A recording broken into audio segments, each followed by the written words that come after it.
Today, the word Celt evokes images of warriors in painted cloaks, mysterious Druids in forest groves, and legends of ancient kings. Yet the truth is far more complex and fascinating. The people we call the Celts never used that name for themselves. Keltoi was a label given by the Greeks, while the Romans called them Galli, or Gauls. To the outside world, they appeared as one people, but in reality, the Celts were a collection of independent tribes spread across vast regions of Europe, each with its own identity. At their peak, Celtic languages were spoken from Spain to Ukraine, and from Ireland to the fringes of Asia Minor. But unlike the Greeks or Romans, the Celts left behind no great cities, no unified empire, and few written records. What survives comes mostly from archaeology and the biased accounts of foreign historians. Yet despite this, their cultural imprint is enormous. Celtic motifs echo through medieval myths, Renaissance art, and even modern fantasy, from King Arthur to Tolkien's elves. Today, their legacy survives not only in museums and ruins, but in the living cultures of Ireland, Wales, Scotland, Cornwall, the Isle of Man, and Brittany, where Celtic languages and traditions still endure. Paradoxically, we know both a great deal and very little about them, enough to see their deep influence on Europe, but not enough to fully understand how they saw themselves.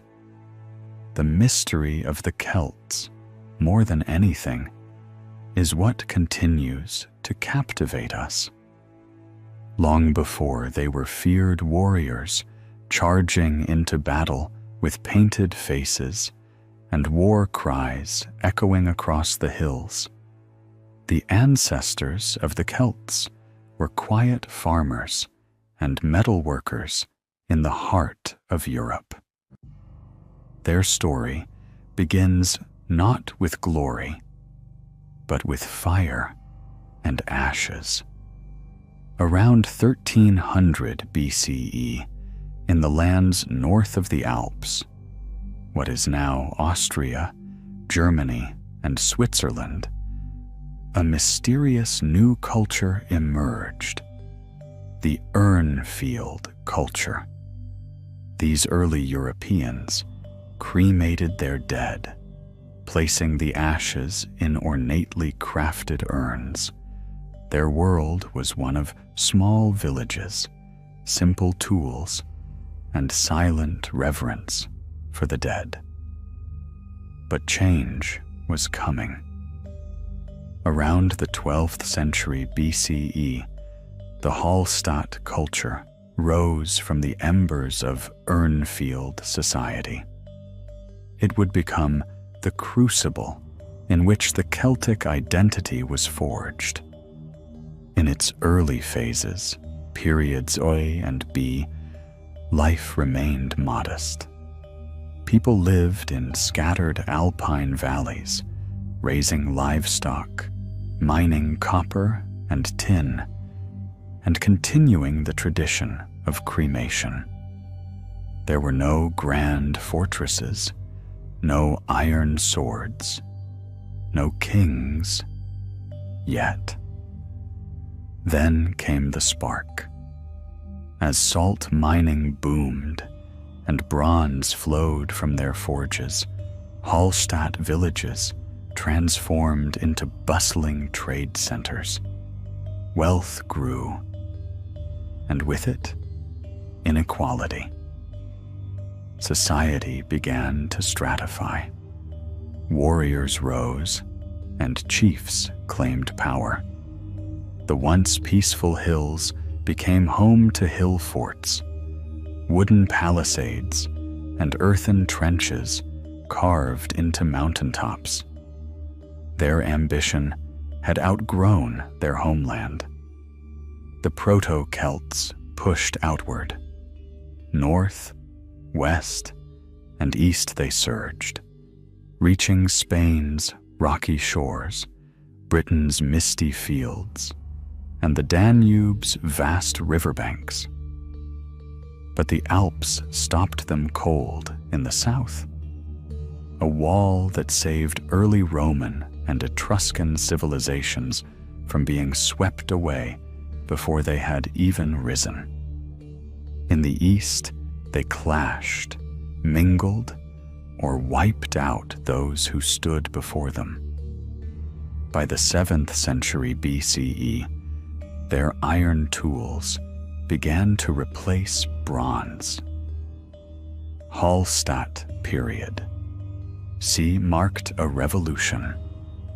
The Age of Iron. Cremation gave way to burial. Lavish tombs filled with wagons, jewelry, armor, and weapons. Their dead no longer became ash. They were buried as nobles, ready to rule in the afterlife. And yet, for all their power, the Hallstatt Celts were never one people. They had no empire, no central king. What united them was culture, shared gods, language roots, and stunning craftsmanship. But by the 5th century BCE, the great Hallstatt world began to collapse. Trade with the Greeks faltered. The salt and tin that had fueled their rise began to run dry. Internal rivalries flared. Out of this unraveling came something new, sharper, harder, and more fearsome: the Latin culture. This was no longer the Celtic world of quiet valleys and family farms. This was the world of warlords, iron blades, and roaring chariots. The storm had begun. Beneath the wild chaos of war cries and sword clashes, the Celts lived by an intricate code, one of honor, lineage, and sacred duty. Their world was anything but primitive. It was structured, ceremonial, and fiercely proud. At the top stood the ruler, a king or chief, not born to the role, but chosen. Power in the Celtic world was not passed down by bloodline alone. It was earned. A man had to be strong, clever, charismatic, but also physically flawless. A missing eye, a severed limb, a battle wound that marred the body, instant disqualification. The body of a king was sacred. To be broken was to lose divine favor. This ruler was no tyrant. He answered to a council of nobles, warriors who could depose him if he brought dishonor or unrest. Below them, the aristocracy of the sword ruled the battlefield. But beside them stood another, equally powerful class: the Druids, priests, healers, judges, philosophers. These robed figures held knowledge older than kings and more feared than blades. They passed no written laws. They carried their wisdom in memory, passed from master to student in whispered chants beneath sacred groves. Then came the bards, the keepers of memory.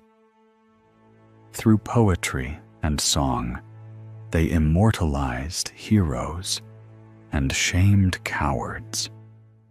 Their words could build a man's legacy or destroy it. Further down the ladder were free landowners and craftsmen, especially blacksmiths who were seen as half magician, half priest. To forge a sword from iron was to command fire, earth, and spirit all at once. Even nobles respected the smith. At the base of society were the landless workers, often called slaves by Roman and Greek chroniclers, though in truth they were more like serfs, bound to the land, but not entirely without rights. They farmed, built, and labored, keeping the tribal engine running. Celtic households were vast, multi-generational webs. Under one roof lived parents, grandparents, children, siblings, and even foster children. Fosterage was not a sign of weakness, but a bonding between clans. A child sent to be raised by another family gained allies for life. Sometimes they felt closer to their foster kin than their own blood.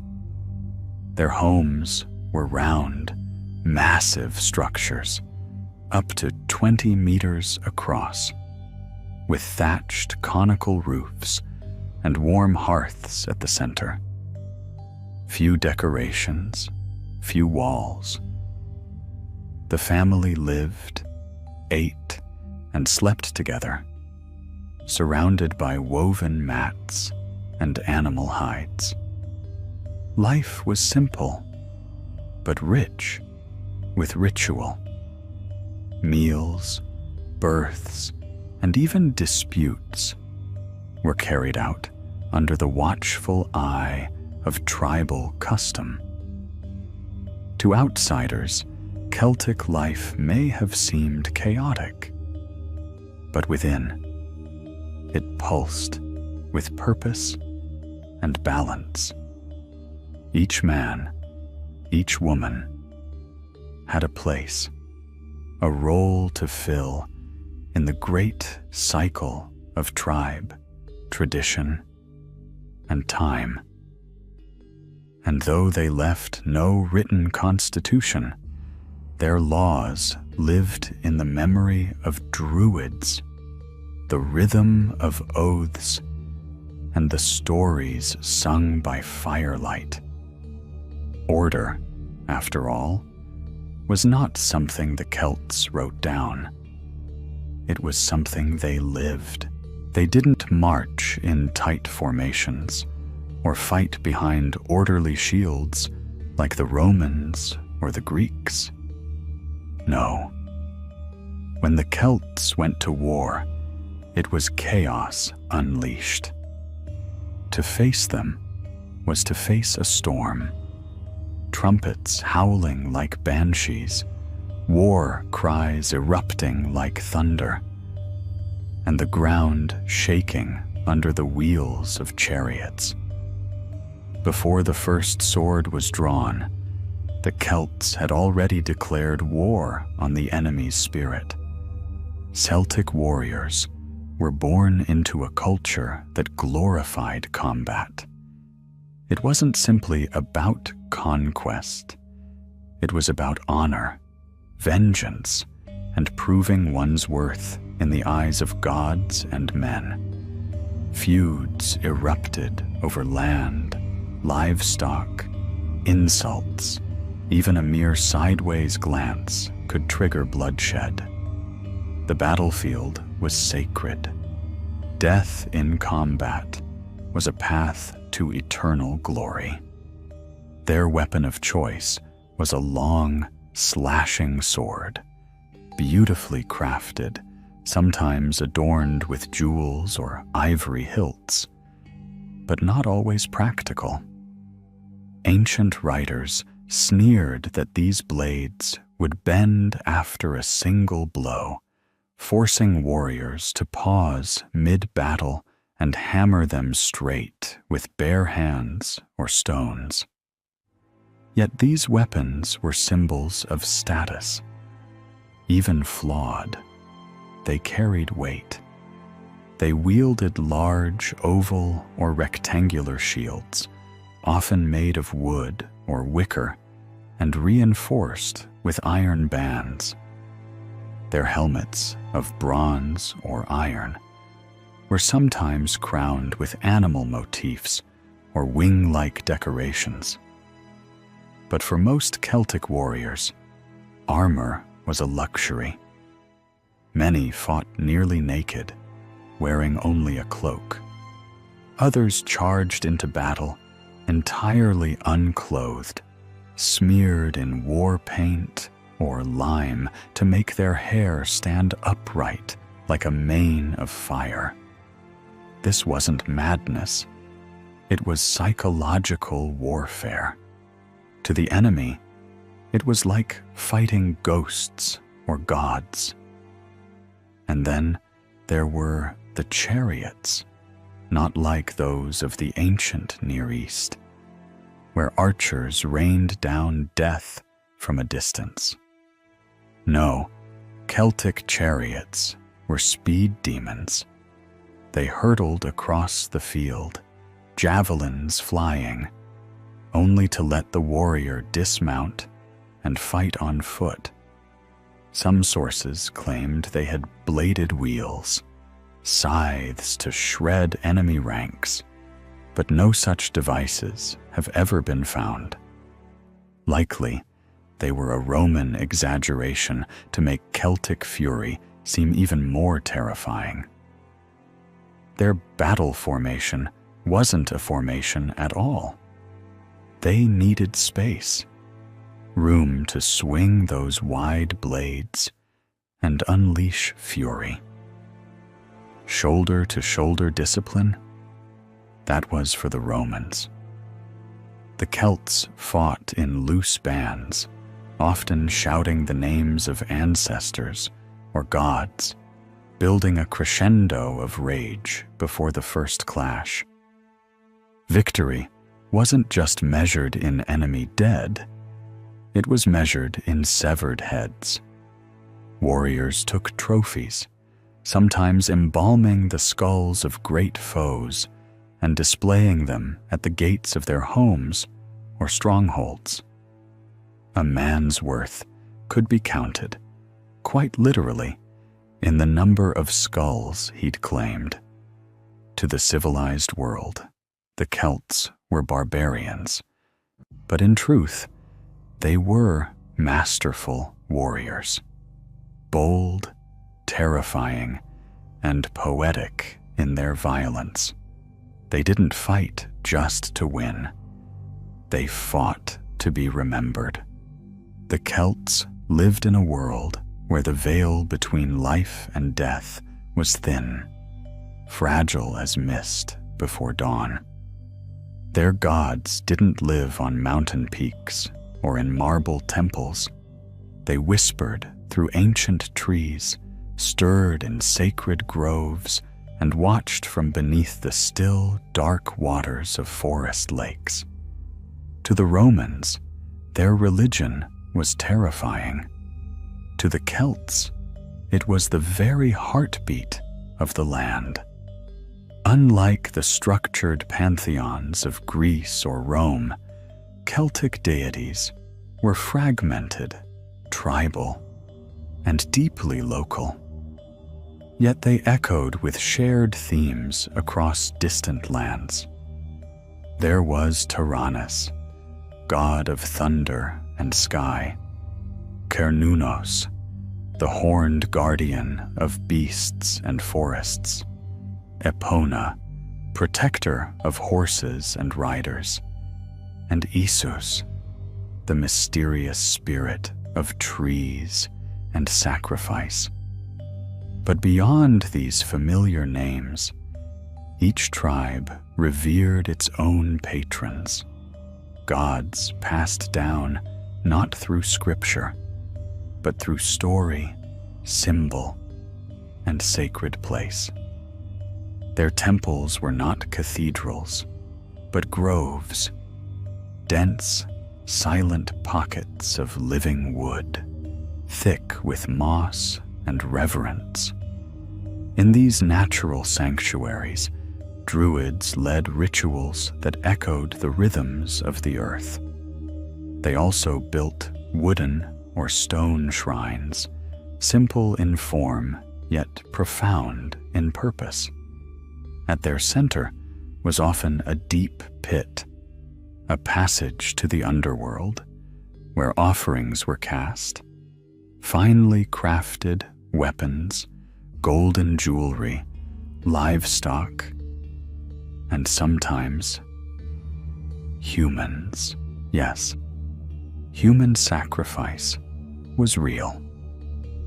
Roman writers, like Julius Caesar, described towering wicker effigies filled with prisoners and set ablaze as gifts to the gods.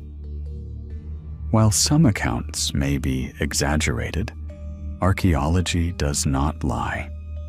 Bodies found in bogs and lakes, throats slit, limbs bound, speak of solemn rituals performed with chilling precision. The Celts believed that such acts ensured fertility, protection, and divine favor. Their calendar turned with the seasons, marked by 4 great festivals. Imbolc in February, honoring Brigid, goddess of spring and healing. Beltane in May, a fiery celebration of life and sunlight. Lugnasad in August, a harvest rite for the god Lugh. And most famous of all, Samhain in early November, the time when the boundary between worlds broke open and the dead walked among the living. From this solemn night would one day emerge Halloween. Presiding over all were the Druids, keepers of knowledge, interpreters of omens, judges of law, and counselors to kings. They memorized entire legal codes, chanted the histories of clans, and were said to see the future in fire and flight. Their influence was immense and dangerous. So dangerous, in fact, that Rome banned Druidism entirely, not just for its rituals, but because the Druids represented something even more threatening: unity, identity, resistance. Though crushed by conquest, Celtic spirituality never truly died. Coins are still tossed into fountains. Trees are still tied with wishes.